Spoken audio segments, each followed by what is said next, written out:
This Family Life News podcast is made possible by the support of listeners like you. In 2022, the Supreme Court reversed 1973's Roe v. Wade decision, and in the years since, numerous states have passed legislation limiting abortion. That said, the number of abortions in the U.S. has been increasing since 2017. We'll be talking about that today on Family Life's Inside Out, where we look at how God transforms His people from the inside out. I'm Martha Manikas Foster, and my guest is journalist and author Sarah Eekhoff Zylstra, senior writer and Faith at Work editor for the Gospel Coalition. The springboard for our conversation today is her January 2026 Gospel Coalition article titled, How to Fight for Life When Abortions Are Invisible. Welcome back, Sarah, to Inside Out. Thank you so much for having me. Sarah, we've had the Supreme Court's Dobbs decision. That's the one sending abortions back to the states. And we've had a host of new state laws, but they have not stopped the increase in abortions in the United States. So from the work that you've done, the people you've talked to, what do you understand is going on? Yeah, this is so interesting to me because Dobbs was in June of 2022.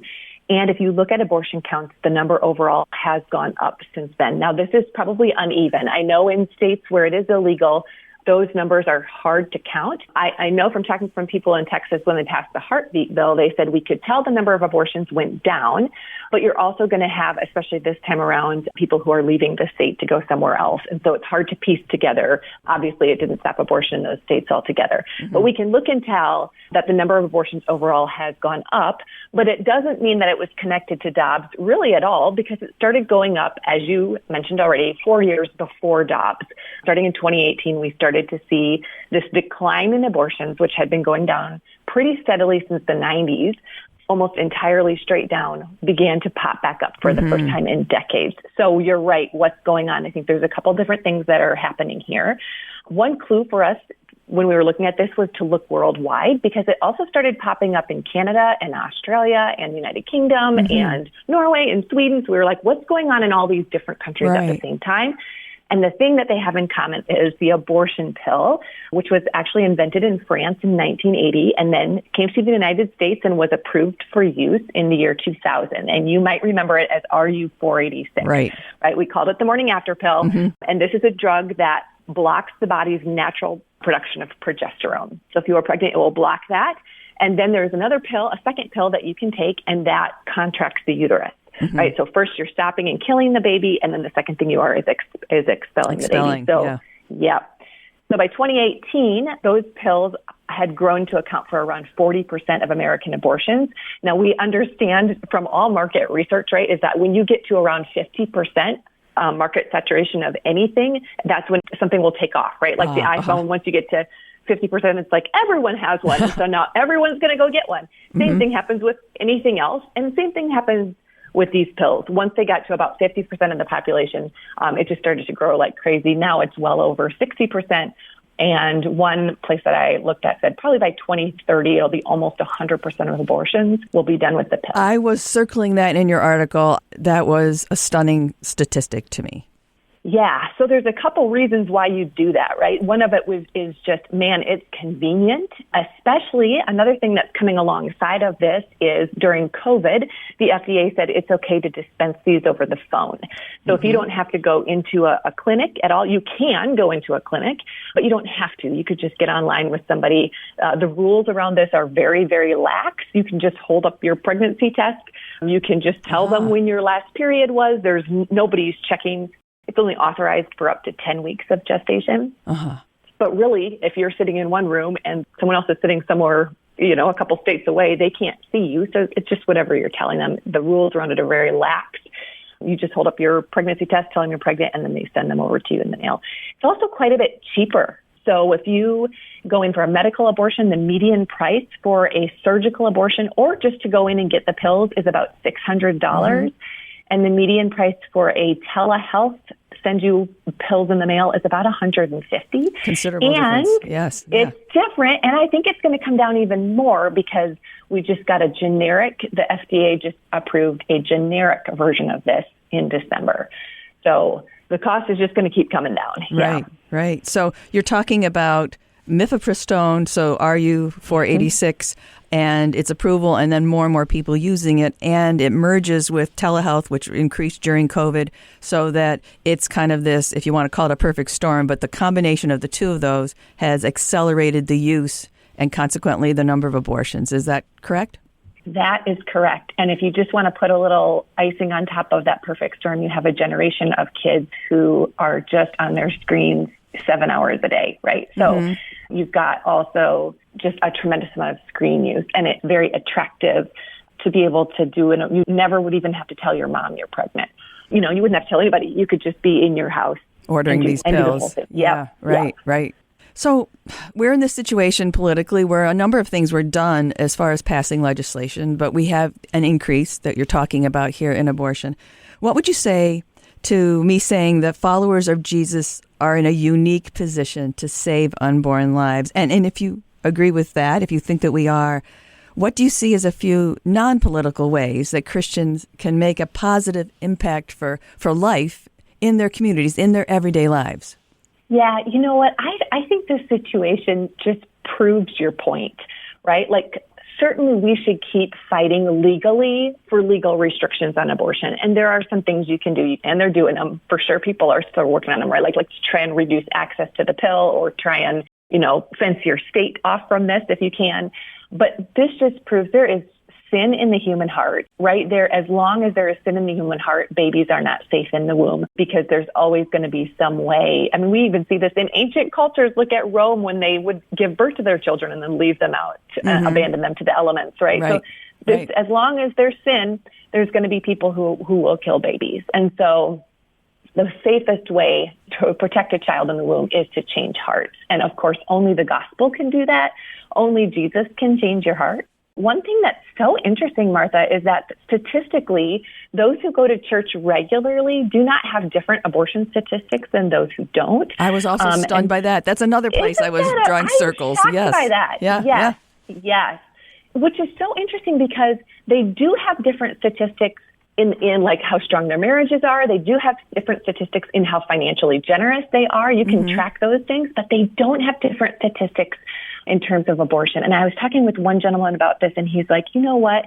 Those people know that this is a baby made in the image of God, and yet the situations of their lives might be that they just feel that there's no way out, right? So they don't have a job, or they need to finish school, or they're getting pressure from their boyfriend, or like whatever the things are that feels like it's no way out doesn't change for them because they are Christian, although they do have the Lord. And so I think you're right. The church is uniquely positioned. One thing that you can do is to be really clear when you talk about it from the pulpit. I wouldn't normally think I would have to say this, but I will tell you that now less than half of churchgoers, only 43% describe themselves as pro-life, which is down from 63% 2 years ago. So there has been a shift in our culture, definitely toward a pro-abortion stance, and Christians have shifted along with that. Let me ask, do you think that it's not being talked about as much in our churches, maybe from the pulpits, because of the Dobbs decision? Do you think that some churches, or church leadership specifically, feel like, well, that's a done deal? I kind of do. Okay. Because that was such a clear rally point, right? Right. And then it also meant pro-life sort of meant I'm anti-Roe versus Wade, right? So like I'm anti-legal abortions for everyone. But when you take that away, all of a sudden it's like, well, I don't know. Maybe I am, pro-abortion until the child has a heartbeat. Maybe I am pro-abortion to save the life of a mother, or in cases of rape or incest. Or maybe that means I'm pro-abortion if I'm not, 100% clear on everything. Yeah. It's tricky, isn't it? It's just less clear. So I do think one thing is to be really clear about life and what that means. And I think another thing is to partner with a local pregnancy center. There's a church that started one. If your church was big enough and had a heart for this and the Lord was calling you for this, to start a pregnancy center on your church campus is enormously effective, because you are bringing those people to your church and in counseling them through and saving the life of that child, and then also providing them resources through that. You're connecting them with your church family. There's a church in Florida that has seen so much fruit from this. Those families start attending the church. They enter discipleship groups, because you don't just want to save the life of that baby. You want to save that mom's life and that dad's life and the siblings' lives. And you want that baby to grow up not just breathing, but all breathing in a home that teaches the word of God, breathing in a home that sets an example of a godly family and that chases, the things of God. And so you want to see a bigger vision for what you want for that kid. Sure. Not every church can start a pregnancy center. No. But I think a lot of churches can partner with pregnancy centers in different ways, whether that is bringing diapers over there, whether that's volunteering there in some capacity. Certainly, if you can get in there regularly to mentor the women and in that way tie them to your church, invite them to your church, get them in church as much as possible.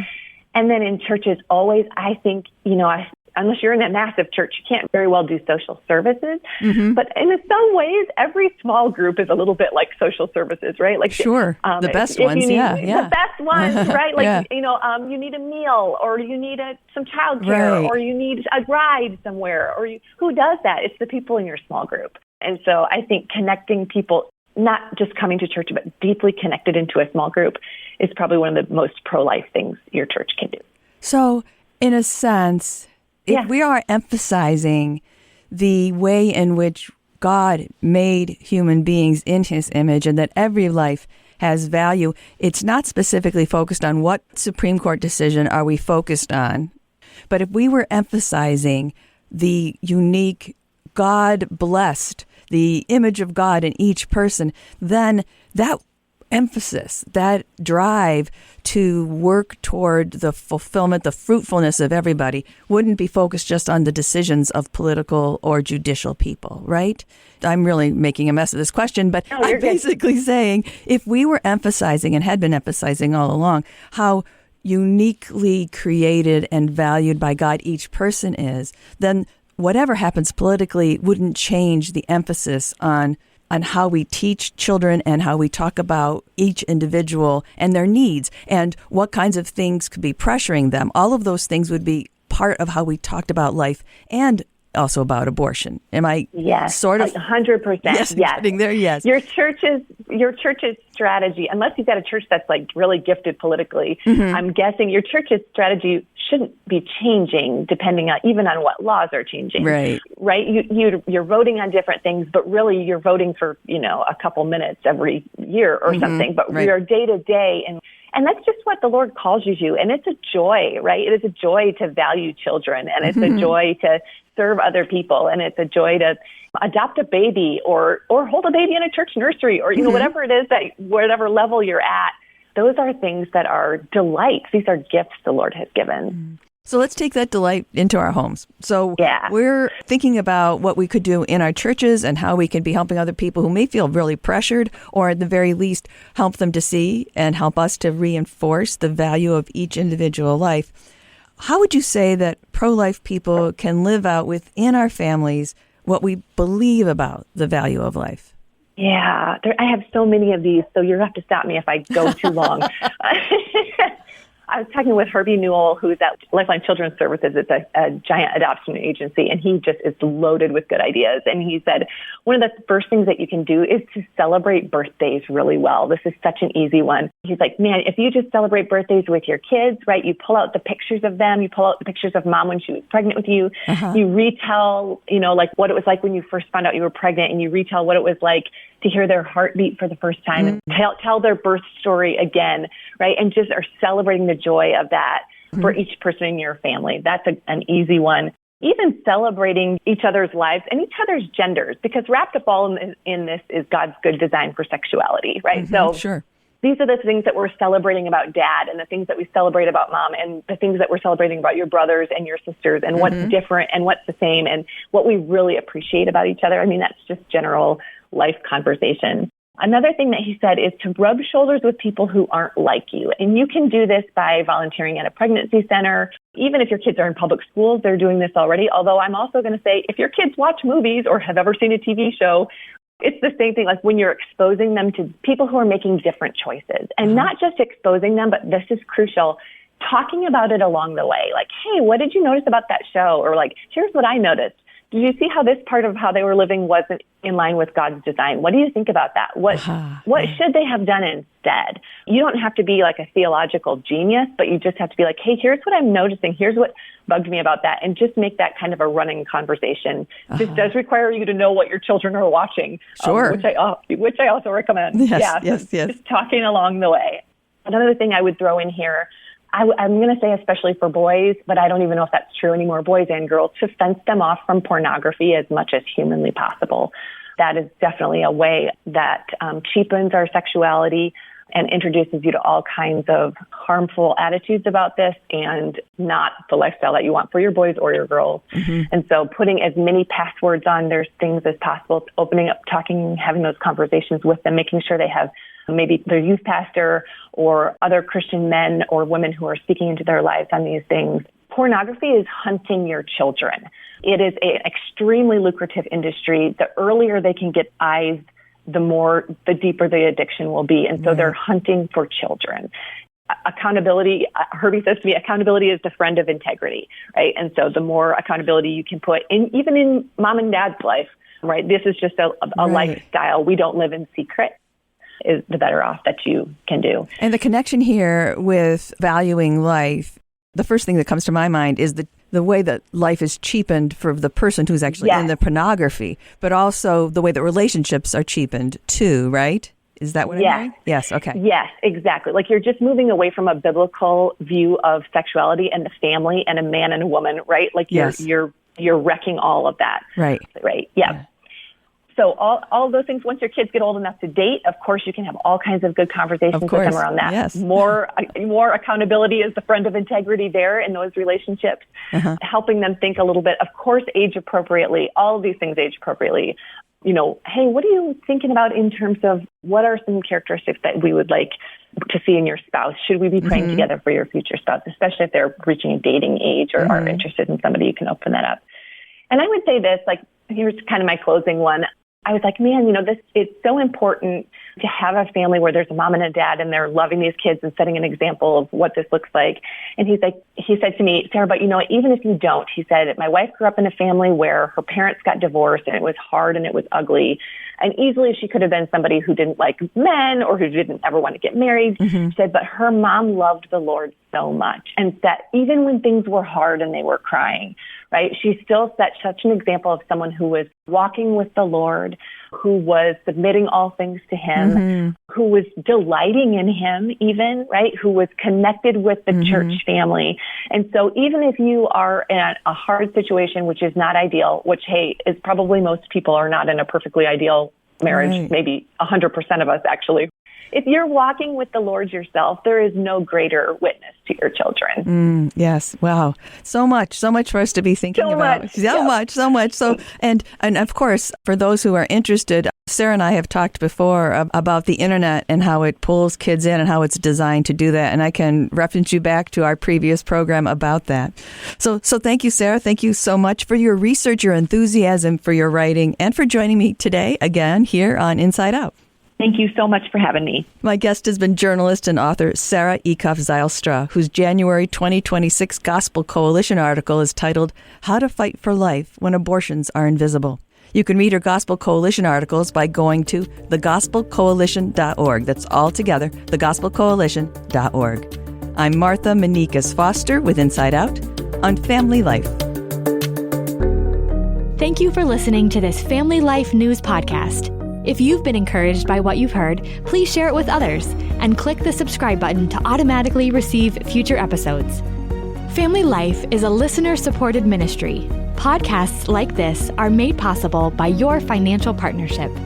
Find out more at familylife.org.